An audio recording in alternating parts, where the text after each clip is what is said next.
తెలంగాణ అస్తిత్వము అనే అంశం మీద ఈరోజు జరుగుతున్నటువంటి రౌండ్ టేబుల్ సమావేశానికి అధ్యక్షత వహిస్తున్నటువంటి సోదరులు దేశాయి కరుణాకర్ రెడ్డి గారు, ఈ కార్యక్రమంలో పాల్గొంటున్నటువంటి అందరికీ పేరు పేరున నమస్కారం. ముందుగా ఈరోజు సందర్భం కూడా తెలంగాణ జర్నలిస్ట్ మిత్రుడు కె వెంకటరామరెడ్డి కేవీఆర్ ఈ ఆంధ్ర పోలీసులు అక్రమంగా దౌర్జన్యంగా తీసుకుపోయి చిత్రహింసలు పెట్టి ఇబ్బంది పెట్టడానికి వ్యతిరేకంగా ఒక సందర్భంలో మాట్లాడుకుంటున్నాం. ఆ సంఘటనని సంఘటనగా మాత్రమే కాదు చూడాల్సింది, దాని వెనుక ఒక వ్యవస్థ ఉన్నది. ఆ వ్యవస్థ వెనుక ఒక ఫిలాసఫీ ఉన్నది. ఆ ఫిలాసఫీ, ఆ వ్యవస్థకు వ్యతిరేకంగా ఇవాళ మనమందరం సమావేశం కావడం అవసరం. దాన్ని రాజకీయాలకు అతీతంగా తెలంగాణ అస్తిత్వమే ఏకైక ఎజెండాగా తిప్పికొట్టాల్సినటువంటి సందర్భము మళ్ళొక్కసారి మనల్ని అయితే గుర్తు చేసిందని నేను బలంగా ఈ తెలంగాణ సమాజానికి రాజకీయాలకు అతీతంగా నేను చెప్పదలుచుకున్నాను. ఎందుకు అంటే ఈ సంఘటనని మనం రెండు అంశాలుగా చూడాలి. ఒకటి పత్రికా స్వేచ్ఛ మీద దాడి, రెండవది తెలంగాణ అస్తిత్వాన్ని దాడి చేయటము, అస్తిత్వాన్ని అంగీకరించలేకపోవటము, అస్తిత్వాన్ని ఇంకా ఏం చేయాలంటే వాళ్ళు చేయాలనేటువంటి ఒక ప్రయత్నం. ఈ రెండు కోణాల్లో మనం చూస్తేనే ఈ సమస్య అర్థమవుతుంది. దీన్ని మనం తెలంగాణ పౌర సమాజాన్ని సమీకరించగలుగుతాం, మనం ఇంకింత ముందుకు పోగలుగుతాం. ఎందుకు అంటే చాలా నేను నిర్మోహమాటంగా స్పష్టంగా చెప్తున్నాను. ఇక పత్రికా స్వేచ్ఛ అన్నది మనకు తెలుసు. ఇవాళ దేశంలోనూ, రాష్ట్రంలోనూ, దేశంలోనూ, ప్రపంచంలోనే ప్రభుత్వాలకు ఎవరు వ్యతిరేకంగా ప్రభుత్వాల విధానాలని, ప్రభుత్వాల ప్రజా వ్యతిరేక విధానాల్ని, ప్రభుత్వాలు ప్రజల పట్ల కర్కశంగా వ్యవహరించినప్పుడు, నిరంకుశంగా వ్యవహరించినప్పుడు ఎవరైతే గొంతెత్తి ప్రశ్నిస్తారో, ఆ విధానాలని తూర్పారబడతారో, తప్పుపడతారో వాళ్ళ పట్ల రాజ్యం నిర్మోహమాటంగా కర్కశంగా వ్యవహరిస్తున్నది. ఇక దాని గురించి దాన్ని మనం ఏమనుకుంటున్నామంటే నా వరకు రాలేదు కదా అని చెప్పేసి ఓసారి మెయిన్ స్ట్రీమ్ మీడియా అనుకుంటుంది, ఇది డిజిటల్ మీడియా సమస్య కదా అని ఇంకోరు అనుకుంటారు. కానీ అన్నింటి స్వభావం ఒకటి. ఒక్కొక్కరికి వరుస వస్తుంది, ఒక సందర్భం వస్తుంది. నేను గతంలో కూడా ఒకటి చెప్పిన, యూదులకు సంబంధించినటువంటిది ఒకటి జరిగినప్పుడు వాళ్ళు యూదులు కదా, నా దగ్గరికి రాలేదు కదా, ఇంకోటి కదా అని వచ్చేసి లాస్ట్కి వచ్చేసరికి ఏంటంటే నా దగ్గరికి వచ్చేసరికి నా కోసం నిలబడటానికి ఎవడు మిగిలాడు అన్నది దాని యూరోపియన్ సూక్తికున్న సామర్థ్య దాని ఉన్నటువంటి సారాంశం అందరికీ వర్తిస్తారు. ఇవాళ మనం ఖచ్చితంగా ఇది ఏ ఒక్కరి వ్యక్తిగతమైనటువంటి అంశం కాదు. ఏ ఒక్కరి వ్యక్తిగతంగా రాసినటువంటి కథనానికి సంబంధించిందో, ఆ కథనంలో తప్పుగా మాట్లాడిండో లేకో తప్పుగా చెప్పిండో అనేది ఒక సాకు మాత్రమే. ఆ సాకును వాడుకొని మొత్తంగా ప్రశ్నించేటటువంటి వాళ్ళ గొంతు నక్కాలన్నదే దాని వెనుక ఉన్నటువంటి సారాంశం ఉంటుంది తప్ప దాన్ని మనం ఆ ఎసెన్స్ ఆఫ్ ది ఇన్సిడెంట్ ని చూడాలి తప్ప ఇక మనం వేరే చూడదు. ఖచ్చితంగా పత్రికా స్వేచ్ఛని మనం కాపాడుకోవటం ఇవాళ ఎవరికి అవసరం అంటే ఎవడైతే వాయిస్లెస్ పీపుల్ ఉంటాడో, ఎవరైతే బాధిత పక్షం ఉంటారో, ఎవరైతే అణచివేతకి, దోపిడికి, పీడనకి గురవుతాడో వానికి గొంతిచ్చేటటువంటి వాళ్ళు కావాలి. అది మీడియా ఇవాళ మనం. కాబట్టి దాన్నే నొక్కాలని చెప్పేసి పాలకులు ఎప్పుడు భావిస్తుంటారు.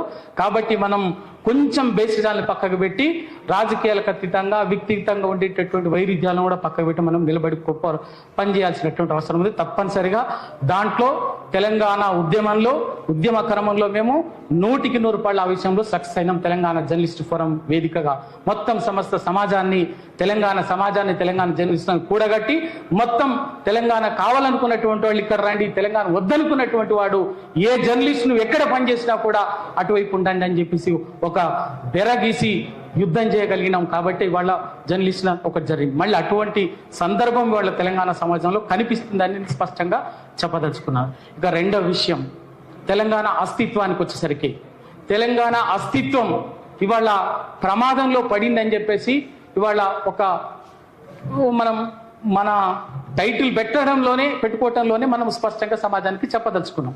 కాబట్టి ఇవాళ ఎందుకు అంటే ఇవాళ చాలా స్పష్టంగా తెలంగాణ అస్తిత్వాన్ని ఈ తెలుగు రాజకీయాల్లో అందరికంటే అతి ఎక్కువగా, అత్యంత కిరాతకంగా, అత్యంత దుర్మార్గంగా, రాజ్యాంగ వ్యతిరేకంగా ఆ తెలంగాణ అస్తిత్వాన్ని నలిపేయాలనుకున్నటువంటి కిరాతకుడు ఎవడైనా ఉందంటే అది చంద్రబాబు నాయుడు.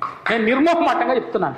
ఎందుకు అంటే మనం చూస్తున్నాం, అప్పటి వరకైనా మిగతా వాళ్ళు ఎవరైనా కూడా సందర్భంగా ఒక డిప్లొమాటిక్ గా రాజకీయాల్లో మాట్లాడేటటువంటి వాళ్ళు. కానీ అదే చంద్రబాబు నాయుడు ముఖ్యమంత్రిగా ఉన్నప్పుడు మనం అందరం కళ్ళ ముందే చూస్తున్నాం. యనమల రామకృష్ణుడు గారు స్పీకర్ గా ఉన్నప్పుడు ఇదే తెలంగాణ బిడ్డ ప్రణయ్ భాస్కర్ తెలంగాణ వెనుకబాడు ప్రాంతాలకు సంబంధించినటువంటి చర్చ వచ్చినప్పుడు తెలంగాణ అని పేరు వస్తే తెలంగాణ అనే మాటనే మాట్లాడొద్దు, అసెంబ్లీలో వెనకబడిన ప్రాంతాలు అని ప్రస్తావించాలని చెప్పేసి తెలంగాణ పదాన్నే నిషేధించినటువంటి దుర్మార్గుడు చంద్రబాబు నాయుడు. రెండవది, ఇంకంతకంటే ఎక్కువగా తెలంగాణ గడ్డ మీద ఈ తెలంగాణ సమాజానికి ఉన్నటువంటి బోలతనం, ప్రశ్నించే తత్వం, తిరుగుబాటు తత్వం, ధిక్కార లక్షణం ఇయాలటిది కాదు, ఈ మట్టిలో ఉన్నటువంటిది వందల వేల సంవత్సరాల చరిత్ర చెప్తున్నది. అందుకే ఈ తెలంగాణలో ప్రపంచంలో ఏ సామాజిక సమస్య వచ్చినా, ఎవరికి కష్టం వచ్చినా తెలంగాణకు స్పందించే స్వభావం ఉన్నది, ప్రశ్నించే లక్షణం ఉన్నది. అందుకే ఈ తెలంగాణ గడ్డ మీద జరిగినటువంటి సామూహిక ఉద్యమాలు ఎక్కడ ఈ భారతదేశంలో ఏ భూమి మీద, ఈ భారతదేశంలో ఏ ప్రాంతంలో కూడా ఉండవు. అందులో నుంచి పుట్టింది ఒకటి బలమైన ఉద్యమం, ఇవాళ నక్సల్బరీ ఉద్యమం. ఆ నక్సల్బరీ ఉద్యమం ఇక్కడ వచ్చిన సందర్భంలో దానికి తెలంగాణ ఒక కోణంలో ఉన్నటువంటి అవన్నీ చేస్తే ప్రతి అవసరం వచ్చినప్పుడల్లా చంద్రబాబు నాయుడు తెలంగాణ కోసం గొంతెత్తినటువంటి గద్దర్ని 5 తూటాలు పెంచినటువంటి దుర్మార్గుడు చంద్రబాబు నాయుడు. అదే గద్దర్ గారు అంతకుముందు ప్రజల కోసం, ఆయన రాజకీయ విశ్వాసాల కోసం నక్సల్ ఉద్యమం కోసం పనిచేసినప్పుడు ఎన్నడూ ఆ తూటాలు పేలలే ఆయన మీద. ఎప్పుడైతే తెలంగాణ ఎజెండా ఎత్తి వరంగల్లో ప్రజాస్వామిక తెలంగాణని, భువనగిరిలో ప్రజాస్వామిక తెలంగాణని గొంతెత్తి మాట్లాడటం మొదలుపెట్టిండో, మాట్లాడిన వెంటనే 5 తూటాలు ఆయన మీద పేల్చిండు. ఒక గద్దరన్నతో ఆగలే. అదే తెలంగాణ కోసం గొంతెత్తినటువంటి బెల్లి లలితక్కని 16 ముక్కలు చేసినటువంటి కిరాతకుడు చంద్రబాబు నాయుడు. అదే తొర్రూరు ఐలయ్యను తెలంగాణ కోసం గొంతెత్తినటువంటి, తెలంగాణ సాంస్కృతిక సమాఖ్యగా ఉన్నటువంటి తొర్రూరు ఐలయ్యని పద్మాక్షి గుట్టల ఎన్కౌంటర్లలో కాల్చి తప్పినటువంటి నీచుడు చంద్రబాబు నాయుడు. ఇట్లా చెప్పుకుంటా పోతే ఒక్కటి కాదు ఎన్నో సంఘటనలు. ఆఖరికి మారోజు వీరన్న కూడా అప్పటి వరకు ఆయన విద్యార్థి నాయకుడిగా, విప్లవోద్యమంలో గొప్ప నాయకుడిగా ఉన్నప్పుడు కూడా ఆయన రాలి. ఎప్పుడైతే తెలంగాణ మహాసభని పెట్టి తెలంగాణ కోసం ఆయన సూర్యాపేటలో ఒక పెద్ద ఎత్తున సభని నిర్వహించి తెలంగాణని ఒక జమిలీ ఉద్యమంగా నడిపించడం మొదలుపెట్టిండో, ఆ రోజు మారోజు వీరన్నను తీసుకుపోయి బోటకం ఎన్కౌంటర్లో, కరీంనగర్లో బోటకం ఎన్కౌంటర్లో కాల్చి చంపిండు. అంటే ఎందుకు చెప్తున్నానంటే తెలంగాణ అస్తిత్వం కోసం, తెలంగాణ హక్కుల కోసం, తెలంగాణ వనరులు తెలంగాణకే దక్కాలి అనేటటువంటి నినాదాన్ని ఒక విధానంగా మాట్లాడినటువంటి వాళ్ళందరినీ కూడా అత్యంత కిరాతకంగా, కర్కశంగా వ్యవహరించినటువంటి వాడు చంద్రబాబు నాయుడు. వాళ్ళ ఆ తర్వాత ఎప్పుడైతే మారోజు వీరన్నతోటి అయిపోతుంది, ఉద్యమం చచ్చిపోతుంది అనుకున్నది, ఆగిపోతుంది, ఆపేసినాం, అందరిని చంపేసినాం, భయపెట్టించినాం, బెదరగొట్టినాం అని చెప్పింది. కానీ చంద్రబాబు నాయుడు కాదు. చంద్రబాబు నాయుడు ఆయన జేజమ్మలకు కూడా తెలియనటువంటి విషయం ఏంటంటే ఈ తెలంగాణ గడ్డలో, ఈ తెలంగాణ మట్టిలోనే ధిక్కారము, తిరగబడే తత్వం ఉన్నది. ఎవడైతే భరించేంత కాలం భరించలేని స్థితి వచ్చిందంటే వాడి ఎంత శక్తివంతుడైనా తీర్చి తంతే కిలోమీటర్ల పాతాళానికి తొక్కుతామని చెప్పేసి ఇవాళ చంద్రబాబు నాయుడుకు అనుభవంలో తెలిసినా కూడా ఇవాళ బుద్ధి మార్చుకోలే చంద్రబాబు నాయుడు. మళ్ళీ తెలంగాణ మీద అదే కుట్రలను కొనసాగిస్తున్నాడు. ఎందుకు అంటే ఆయన కానీ, ఆయన చుట్టూన్నటువంటి వర్గాలు కానీ హైదరాబాదును కేంద్రంగా చేసుకొని, హైదరాబాదును స్థావరంగా చేసుకొని తెలంగాణలో ఉన్నటువంటి సహజ వనరులని, తెలంగాణలో ఉన్నటువంటి సంపదని నిట్ట నిలువున దోచుకుని వ్యాపార సామ్రాజ్యాన్ని నిర్మించుకున్నటువంటి వాళ్ళు ఇవాళ హైదరాబాద్లో 100,000 ఉన్నాయి. ఆ సామ్రాజ్యాలు కోటలు బీటలు వాతాయి అన్నటువంటి భయంతో ఎప్పటికప్పుడు ఇక్కడ తన శిఖండ్లను పెంచి పోషిస్తాడు, తన శకున్లను పోషిస్తుంటాడు, తన గుంట నక్కల్ని పోషిస్తుంటాడు, తన రాబందులను పెంచి పోషిస్తుంటాడు తెలంగాణలో. అంతిమంగా ఇవాళ లాస్ట్కి చివరికి ఏంటంటే ఇవాళ ఇది ఏ రూపంలో తెలంగాణ కోసం మాట్లాడినా, ఏ రూపంలో తెలంగాణ హక్కుల కోసం నిలబడినా కూడా వాళ్ళని నామరూపాలు లేకుండా చేయాలనేటువంటి ఒక ప్రయత్నం చంద్రబాబు నాయుడు ఆయన చుట్టూ ఉన్నటువంటి మనుషులు. దురదృష్టవశాత్తు ఏంటంటే మనకు ప్రజల కోసం నిలబడాల్సినటువంటి వాళ్ళు, బాధితుల పక్షాన నిలబడాల్సినటువంటి మీడియా వ్యవస్థలు కూడా వాళ్ళ వంత పాడటము అన్నది వాళ్ళ దౌర్భాగ్యమైనటువంటి విషయం. వాళ్ళ మీడియా, మెయిన్ స్ట్రీమ్ మీడియా కూడా ఇవాళ ఒక బాధ్యతను విస్మరించి, ఒక భారత రాజ్యాంగం ఇచ్చినటువంటి ఒక గొప్ప వెసులుబాటుని, గొప్ప అవకాశాన్ని విస్మరించి కేవలం తమ స్వార్థ ప్రయోజనాల కోసం, తమ వర్గ ప్రయోజనాల కోసం ఇవాళ మీడియా హక్కులని బలి పెట్టడము ఇవాళ మనం చాలా సాధారణంగా చూస్తున్నటువంటి విషయం.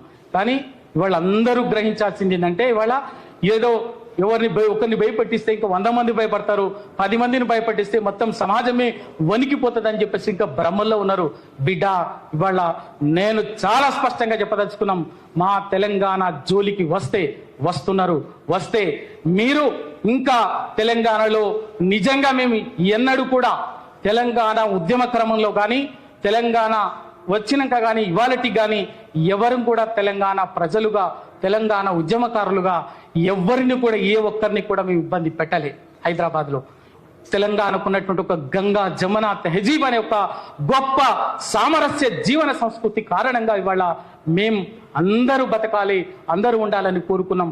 మా తెలంగాణ అస్తిత్వం మాకుంటూ, మా తెలంగాణ ఆత్మగౌరవం, మా స్వీయ పరిపాలనలో అందరూ మంచిగానే ఉండాలని చెప్పేసి కోరుకొని మిమ్మల్ని కూడా మేము గౌరవంగానే ఎక్కడ కూడా ఇబ్బంది పెట్టకుండా చేస్తున్నాం. కానీ మీరు మా మంచితనాన్ని, మాకుండేటువంటి సామరస్యపూర్వక సహజీవన విధానాన్ని మీరు ఒక బలహీనతగానో చేతకంతనంగానో అనుకుంటున్నారు చాలా మంది. దాన్ని నిజంగా కూడా మేమే అదొక సవాలుగా స్వీకరించిన రోజు మీరందరూ ఉరికిచ్చి కొడతాం కూడా ఒక్కొక్కరిని ఇవాళ. ఎందుకంటే బాధతో చెప్పాల్సి వస్తుంది. మీరు చేసేటటువంటి కథలు, మీరు చేసేటటువంటి అరాచకాలు, మీరు చేసేటటువంటి దుర్మార్గాలు హైదరాబాద్ని అడ్డగా పెట్టుకొని మీరు ఇంకా మీ పద్ధతి మార్చుకోవాలని చెప్పేసి నేను ఇవాళ, ఎందుకు మేము ఎవరం వ్యతిరేకంగా, తెలంగాణ ప్రజలు తెలంగాణ హక్కుల కోసం కొట్లాడుతూనే ఒక విశ్వమానవులుగా జీవించేటటువంటి గొప్ప లక్షణం ఉన్నటువంటి సంస్కృతి ఉన్నటువంటిది హైదరాబాదు తెలంగాణ ప్రజలు. కానీ మీరు మమ్మల్ని సవాలు చేస్తామంటే, మా అస్తిత్వాన్ని సవాలు చేస్తామంటే, మా ఆనవాళ్లను సవాలు చేస్తామంటే మీరు అది ఫ్యూచర్ సిటీ రూపంలో కావచ్చు, మ్యూజిక్ ప్రక్షాళన రూపంలో కావచ్చు, ఇప్పుడు మా సోదరుడు కేవీఆర్ని ఇంకొకరిని వాళ్ళు ఒక్కరిని కాదు, ఏ రూపంలో కూడా మా అస్తిత్వాన్ని సవాలు చేస్తామంటే, మా అస్తిత్వాన్ని నామరూపాలు లేకుండా ఏదో చేద్దామని చెప్పేసి అనుకుంటే మాత్రం బరాబర్ అదే కృష్ణ ఒడ్డున బొంద పెడతాం, రాజకీయంగా తొక్కుతాం అని చెప్పేసి ఇవాళ చాలా స్పష్టంగా నేను చెప్పదలుచుకున్నాను. ఎందుకంటే బాధతోటి నేను కూడా ఇక్కడ మాట్లాడుతున్నది తెలంగాణ ఉద్యమంలో 96-97 నుంచి మా వ్యక్తిగత జీవితాన్ని అన్నిటిని వదిలిపెట్టి తెలంగాణే సాధికారకంగా బతకాలి, తెలంగాణ సమాజం ఈ దేశంలో ఒక సమున్నతంగా నిలబడాలని చెప్పేసి అందరం పనిచేసినటువంటి వాళ్ళం. ఇక్కడికి వచ్చిన తర్వాత కూడా మళ్ళీ ఇంకా మీరు మీ పప్పులు ఉడుకుతాయని, మీ తాబేదారులను అడ్డం పెట్టుకొని, మీ జీతగాలను అడ్డం పెట్టుకొని, మీ తొత్తులను అడ్డం పెట్టుకొని తెలంగాణ మీద సవాలు చేస్తామంటే, తెలంగాణ మీద సవారీ చేస్తామంటే బరాబర్గా బార్డర్ దాటించేదాకా ఉరికిస్తాం. ఇక్కడ వదిలిపెట్టేది లేదు. ఆ పరిస్థితి రానియొద్దని చెప్పేసి ఇవాళ నేను ఈ సందర్భంగా స్పష్టంగా చెబుతూ, నేను చాలా స్పష్టంగా నేనుగా తెలంగాణ జర్నలిస్టు ఫోరంగా తెలంగాణ హక్కుల కోసం, తెలంగాణ జర్నలిస్టుల హక్కుల కోసం ఎప్పటికీ బరాబర్గా బరిగీసి నిలబడతానని చెప్పేసి ఎప్పటికీ వెనక్కి పోయేది లేదు, రాజీ పడేది లేదని చెప్పేసి స్పష్టంగా చెప్తూ మరొకసారి నాకు అవకాశం ఇచ్చినటువంటి అందరికీ పేరున ధన్యవాదాలు. జై తెలంగాణ. Thank you.